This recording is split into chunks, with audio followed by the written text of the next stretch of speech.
Islamic റിപ്പബ്ലിക്കിന്റെ രണ്ടാമത്തെ ഖലീഫയാണ് മഹാനായ Umar bin Khattab റളിയല്ലാഹു അൻഹു. ആ ഉമർ റളിയല്ലാഹുവിനെ കുറിച്ചിട്ട് ത്വൽഹ റളിയല്ലാഹു പറയുന്ന ഒരു കഥയുണ്ട്. ഉമർ റളിയല്ലാഹുവിന്റെ നിസ്കാരം കഴിഞ്ഞാൽ നിസ്കാരത്തിൽ നിന്ന് എഴുന്നേറ്റ് പോകും അത്രേ.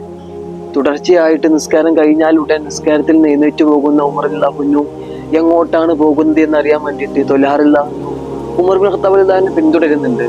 അങ്ങനെ ഒരുപാട് ദൂരം ഉമർ ബിൻ ഖത്താബ് റളിയല്ലാഹുവിനെ പിന്തുടർന്നിട്ട് ഉമർ റളിയല്ലാഹു ഒരു ചെറിയ വീട്ടിലേക്ക് കയറുകയാണ്.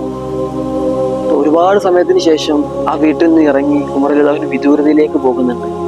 അപ്പൊ എന്താണ് ആ വീട്ടിൽ എന്നറിയാൻ വേണ്ടിയിട്ട്, അല്ലെങ്കിൽ ആരാണ് ആ വീട്ടിൽ എന്നറിയാൻ വേണ്ടിയിട്ട് ത്വൽഹ റളിയല്ലാഹു ആ വീട്ടിലേക്ക് കയറി ചെല്ലുമ്പോൾ ഒരു പാവപ്പെട്ട ഉമ്മ, കൈകാലുകൾ അനക്കാൻ കഴിയാത്ത ഒരു പാവപ്പെട്ട ഉമ്മ ആ വീട്ടിൽ കിടക്കുന്നുണ്ട്.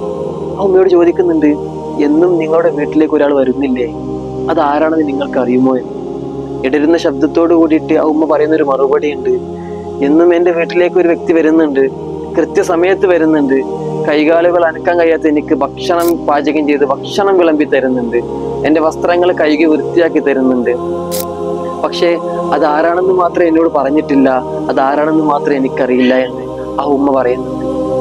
ഉടനെ ത്വൽഹ റളിയല്ലാഹു ഉമ്മയോട് പറയുന്നുണ്ട്, എന്നും നിങ്ങളുടെ വീട്ടിലേക്ക് വന്ന് നിങ്ങളുടെ പാദസേവകൾ ചെയ്യുന്നത് ആരാണെന്ന് നിങ്ങൾക്കറിയണോ? ഞാൻ പറഞ്ഞു തരാം, അത് നമ്മുടെ നാടിന്റെ ഭരണാധികാരിയാണുമ്മ. റോമൻ സാമ്രാജ്യവും പേർഷ്യൻ സാമ്രാജ്യവും അടക്കി ഭരിക്കുന്ന നമ്മുടെ ഖലീഫയാണുമ്മ. ഉമർ ബിൻ ഖത്താബ് റളിയല്ലാഹു ആണ് എന്നും നിങ്ങളുടെ വീട്ടിൽ വന്ന് നിങ്ങളുടെ പാദസേവകൾ ചെയ്യുന്നത് എന്ന്. ഇത് കേട്ട ഉമ്മ അത്ഭുതപ്പെടുകയാണ്. ഒരു നാടിന്റെ ഭരണാധികാരി ആരാരും അറിയാത്ത ഒരു വീട്ടിൽ ചെന്ന് അവരുടെ പാദസേവകൾ ചെയ്യുന്നുവെങ്കിൽ ആ ഉമറിന്റെ ഭരണം എത്ര മനോഹരമായിരുന്നു എന്ന് നമുക്ക് ചിന്തിക്കാൻ മാത്രമേ ഉള്ളൂ.